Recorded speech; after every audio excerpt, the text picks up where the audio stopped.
நம்ம நாட்டுக்கு சொந்தமில்லாத ஜனவரி 1 இந்தியர்கள் நாம ஏன் கொண்டாடிட்டு இருக்கோம் தெரியுமா? அதுக்கு காரணம் ஆங்கிலேயர்கள் ஆட்சிதான். பிரிட்டிஷ் ரூல் காலத்துல அரசு கணக்குகள், வரி வசூல்கள், ரயில்வே, அலுவலக வேலை அனைத்தும் கிரிகோரியன் காலண்டர்ல தான் பயன்படுத்திட்டு இருந்தாங்க. அந்த பழக்கம் ஆட்சி போன பிறகும் அலுவலகங்கள்ல தொடர்ந்து வந்துகிட்டு இருக்கு.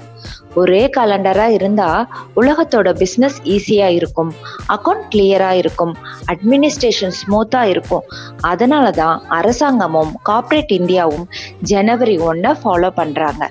ஆனா உண்மை என்னன்னா, ஜனவரி 1 ஆபீஸ் இயர் ஸ்டார்ட் ஆகுது, சித்திரை 1 லைஃப் இயர் ஸ்டார்ட் ஆகுது. ஒன்னு பேப்பருக்காக, மற்றொன்று நேச்சருக்காக. அதனாலதான் இந்தியர்கள் ஆகிய நாம் இங்கிலீஷ் நியூ இயரை ஃபாலோ பண்ணி கொண்டாடுறோம். தமிழ் புத்தாண்ட பண்பாட்டின் அடையாளமா கொண்டாடுறோம். கணக்கு வேற, கலாச்சாரம் வேற. இனிய புத்தாண்டு நல்வாழ்த்துக்கள்.